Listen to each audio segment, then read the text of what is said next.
The Elders, in conjunction with the New Believers, present the Necronomicon Secret History. The Necronomicon is a portal to another dimension, full of what we call demons. It is a gateway to a terrifying evil so powerful, anyone trying to use the book is almost certainly doomed. Lovecraft claimed to have invented it in his stories in 1922, and this belief is widely accepted, but the truth is its secret history goes way back to 730 AD, and was written in Damascus by Abdul el-Hazard. The word Necronomicon means the Book of the Customs of the Dead, or the Book of the Ezif, a word the Arabs used to refer to nocturnal insects, but it is also a reference to the howling of demons or jinn. Little is known about Abdul el-Hazard. What we do know about him is largely derived from the small amount of biographical information in the Necronomicon itself.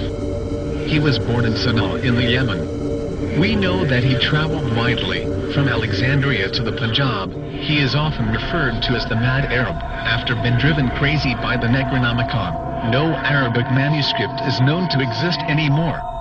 A Latin translation was made in 1487 by Allah's Wormius. Not in the 17th century as Lovecraft maintains. Almost 100 years later, in 1586, a copy of Wormius's Latin translation surfaced in Prague.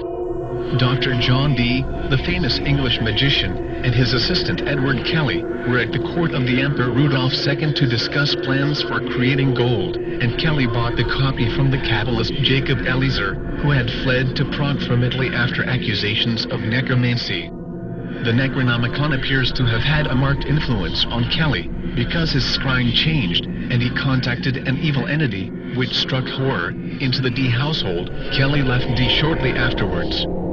Dee then translated the Necronomicon into English, but contrary to Lovecraft, this translation was never printed. The manuscript passed into the collection of the great collector Elias Ashmole, and then to the Bodleian Library in Oxford.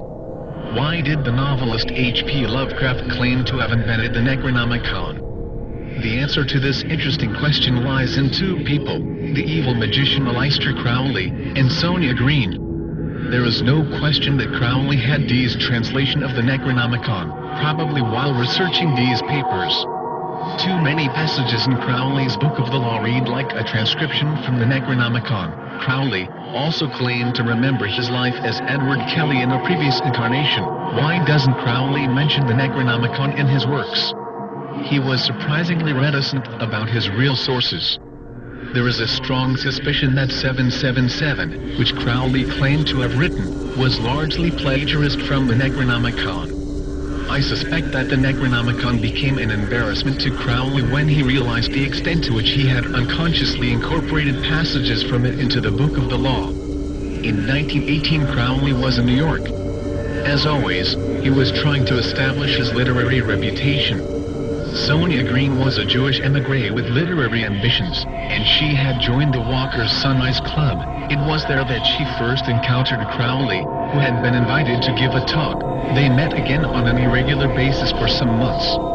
In 1921, Sonia Green met the novelist H.P. Lovecraft, and in that same year Lovecraft published the first novel, The Name of the City, where he mentions Abdul el-Hazard. In 1922 he first mentions the Necronomicon in The Hound. On March 3, 1924, H.P. Lovecraft and Sonia Green are married. We do not know what Crowley told Sonia Green, and we do not know what Sonia told Lovecraft.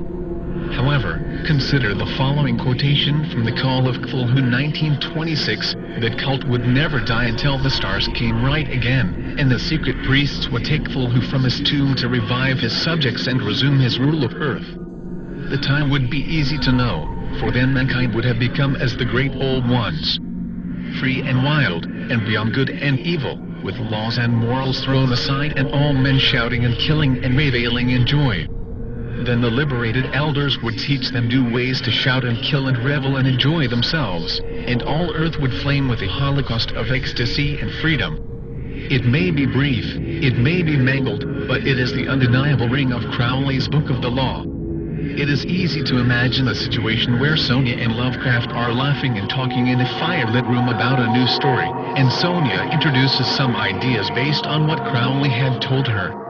She wouldn't even have to mention Crowley, just enough of the ideas to spark Lovecraft's imagination. There is no evidence that Lovecraft ever saw the Necronomicon, or even knew that the book existed.